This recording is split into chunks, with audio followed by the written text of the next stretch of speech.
இதில் இந்த வீடியோவில் நான் வந்து 2024 A-level பேப்பரில் முதலாவது எம்சிக்குரிய விடையை நாங்கள் செஞ்சு பார்ப்போம்.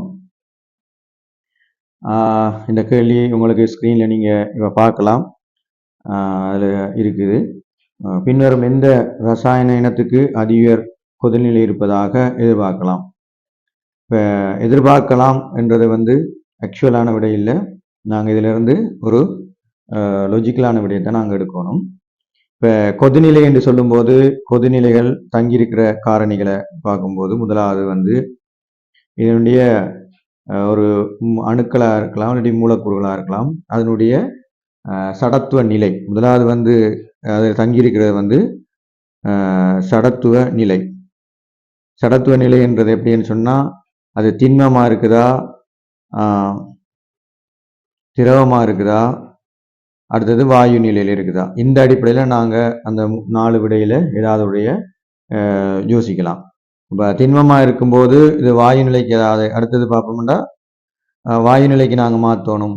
இப்போ அதாவது கொதிநிலைக்கு மாற்றணும், வாயு நிலைக்கு மாற்றணும்னா அதனுடைய வெப்பம் கூட கொடுக்கணும். திரவமாக இருந்துன்னு சொன்னால் அதை வெப்பம் கொடுக்கணும். வாயு நிலை இருக்கும்போது குறைவாக இருக்கும். அப்போ அப்படி பார்க்கும்போது இதில் 3 நிலையிலேயும் இறுதியாக வாயு நிலைக்கு போக வேண்டிய சந்தர்ப்பத்தில் உங்களுக்கு இதில் கம்பேர் அதாவது கம்பேர் பண்ணி நீங்கள் அதை பார்த்துக்கொள்ளலாம்.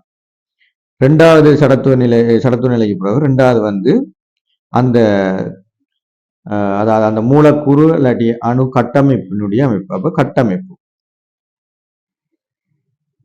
அல்லது வடிவம் என்று சொல்லலாம். அதாவது நேர்கோட்டு வடிவமாக இருக்குமா, அல்லாட்டி பெண்ட் வடிவமாக இருக்குதா, நேர்கோடா, அல்லாட்டி பெண்ட் வடிவத்தில் இருக்குதா, அல்லாட்டி போனால் முக்கோணமா, இருகும்பகமா, இதுகளும் இந்த கொதிநிலையில தாக்கத்தை ஏற்படுத்தும். மூன்றாவது விஷயத்தை பார்த்தோம்னு சொல்லிச்சுன்னா இதனுடைய பிணைப்பு என்று சொல்லும்போது அது மூலக்கூற்றிடை பிணைப்புகள், அடுத்தது அணுக்களினுடைய பிணைப்புகள், அணுவினுடைய பிணைப்புகள், இதுகளும் வந்து இதுல செல்வாக்கு செலுத்தும். நாலாவது வந்து இலத்திரன் முகில்கள்.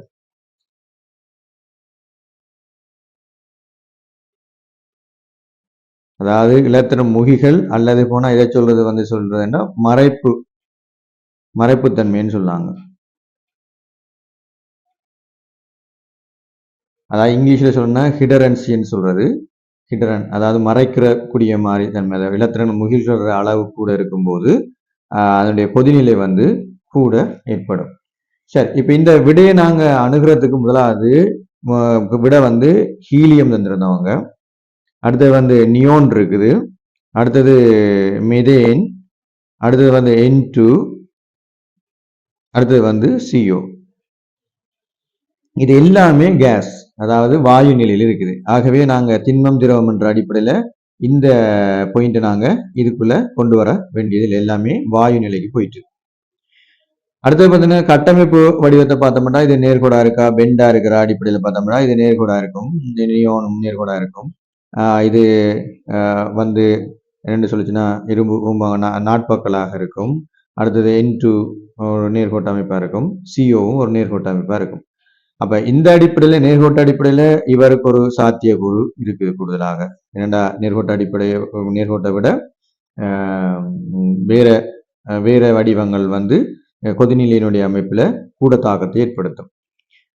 அடுத்தது அப்ப இதுக்கு பாசிபிலிட்டி கூட இருக்கு. அடுத்தது பாருங்க பிணைப்பு பார்த்தோம்னு சொன்னா 3 பிணைப்புகள் இருக்குது. இந்த வாயு நிலையில பார்த்தோம்னா முதலாவது வந்து லண்டன் கவர்ச்சி விசைன்னு சொல்லுவாங்க. இரண்டாவது வந்து வந்தர்வால் கவர்ச்சி விசைன்னு சொல்றது. வண்டர்வால் கவர்ச்சி விசைன்னு சொல்லுவாங்க ரெண்டாவது. மூன்றாவது பார்த்தோம்னு சொல்லி சொன்னா இருமுனை கவர்ச்சி விசை, அதாவது டைபோல் மூவ்மெண்ட்னு சொல்லுவாங்க. இருமுனைவு கவர்ச்சி விசைன்னு சொல்லுவாங்க, அதாவது டைபோல் மூவ்மெண்ட் சொல்றது. நாலாவது பார்த்தோம்னு சொல்லி சொன்னா ஐதரசன் பிணைப்புகள், அது ஒரு கவர்ச்சி விசை தான். ஐதரசன் பிணைப்பினுடைய கவர்ச்சி விசையா வரக்கூடியது. சரி, இப்ப இது ஏன் இதுக்குள்ள நாங்க இதை அணுகி கொண்டு போறோம்னு சொன்னா, இங்க மூலக்கூறுகளுடைய வலிமைத்தன்மையில இது கூடுதலாக இருந்தாலும், இதோட இன்னொன்று நாங்க சேர்த்து பார்க்கலாம். ஒரு இயல்பாக மூலக்கூறுகளுடைய நிறைய பார்க்கறது, மூலக்கூற்றுடைய நிறைகள், அதாவது மூலக்கூறுகளுடைய நிறைய பார்த்தோம்னு சொன்னா, பொதுவாக இங்க இருக்கிற நிறை இவருக்கு தான், அதாவது சிஓக்கு தான் கூட வரும். அதுவும் ஒரு தாக்கத்தை ஏற்படுத்தும். இதுல நாங்க 5வது இயல்பா எழுதிக் கொள்ளலாம். மூலக்கூறுகளின் திணிவு. மூலக்கூறு திணிவு பார்க்கணும்னு சொன்னா சிஓக்கு தான் இங்க கூட. அப்ப இங்க சிஓக்கு கூட இப்ப பார்க்கும்போது பாத்தீங்கன்னா சிஓவும் ஒரு விடையா வர்றதுக்கு வாய்ப்பு இருக்குது, CH4வும் விடையா வாய்ப்பு இருக்குது. இவங்கள் எல்லாமே இவங்கள்ல இருக்கிற இதுகளை பார்த்தோம்னா அது வரதுக்கான வாய்ப்பு குறைவாக இருக்குது. அதை விட இங்க என்ன சொன்னா இதெல்லாம் தரநிலையில ஒரு வாயு நிலையில் இருக்கும், மிகவும் முழுக்க எல்லாமே வாயு நிலை இருக்கும். இருந்த போதிலும் இது ஒரு சிறிய அணுக்களுடைய பிணைப்புகளாக இருக்கும். இப்ப மூலக்கூறுகள்ன்ற அடிப்படையில் பார்க்கும்போது மூலக்கூறு திணிவுன்னு பார்த்தோம்னா மூலக்கூறு திணிவு இதுக்கு கூட, ஆனா CH4க்கு குறைவா இருக்கும். CH4க்கும் CO-க்கும் பார்த்தோம்னா மூலக்கூறுகளுடைய மூலக்கூறு திணிவு இதுக்குத்தான் கூட இருக்கும், இதுக்கு குறைவா இருக்கும். அப்படி பார்க்கும்போது இந்த விடை பொதுவாக இதை அணுகிறதுக்கான வாய்ப்பு கூட வர வெளிக்கிடும், அதாவது சிஓக்கு. அதோட இன்னொரு விஷயம் இருக்குன்னு சொன்னா, இந்த சிஓனுடைய மின்னெதிர்த்தன்மை வித்தியாசம், அதாவது கார்பனும் ஆக்சிஜன் இணைந்து இருக்கிற மின்னெதிர்த்தன்மை வித்தியாசமும் கூட இருக்கும். எதை விட? CH4 விட, அமைதியினை விட. அப்ப 2 பாசிபிலிட்டி இருக்கிற விட சிஓக்கு தான் நாங்க அணுக பார்ப்போம். அதை விட இந்த மூலக்கூற்றுடை பிணைப்புகள்ல வண்டர்வால் கவர்ச்சி விசையா இருந்தாலும் இதுல மின்னழுத்தமே அதிகமா இருக்கிறபடியால இதுக்குத்தான் கூடுதலான பிணைப்பு வலிமை இருக்கும்ன்றத நாங்க இங்க பார்க்கக்கூடிய மாதிரி இருக்கும். ஆனா இவ்வளவு பாசிபிலிட்டியும் தாண்டி நாங்க எக்ஸ்பெரிமெண்டலா, அதாவது பரிசோதனை ரீதியா பார்க்கும்போது CH4க்கு தான் கூட வருது. காரணம் என்ன? -161.5 பாசியாகவும் இதுக்கு -191.5 பாகசியாகவும் இருக்குது கொதிநிலை.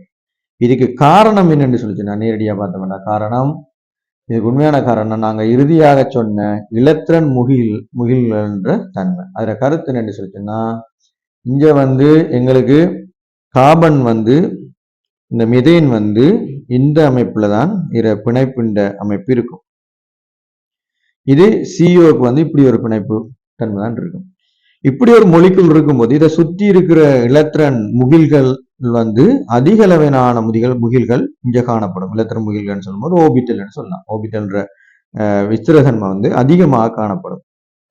இஞ்சால பார்க்கும்போது இதனுடைய அமைப்பு, அதாவது இலத்திரண்ட முகில்ன்ற அமைப்பு குறைவாக காணப்படும். அப்ப இலத்திரண்ட முகில் அதிகமாக காணப்படுறதால இதனுடைய கொதிநிலை கூடுதலாக இருக்கு. எதிர கொதிநிலையை விட கொதிநிலை கூடவா இருக்குது, CS4 இது குறைவா இருக்கு. இங்க இருக்கிற இதை அதாவது பெருமானத்திலேயே பார்த்துக்கொள்ளலாம். அப்ப இதனுடைய காரணம், உண்மையான காரணம் இலத்திரன் முகில்கள் தான் இதுக்கு காரணம். அப்ப இலத்திரன் முகில்களோட அடர்த்தி இதுக்கு கூட, இலத்திரன் முகில் அடர்த்தி இவருக்கு கூட, இலத்திரன் முகில் அடர்த்தி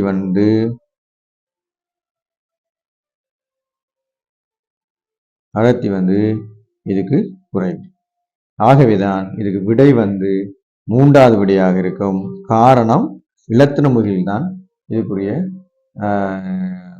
காரணமாக இருக்கும்.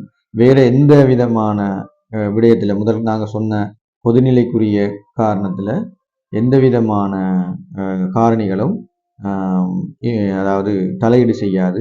இலத்திரன் முகில் மட்டும்தான் இதுல தலையீடு செஞ்சு இதை மாற்றுது.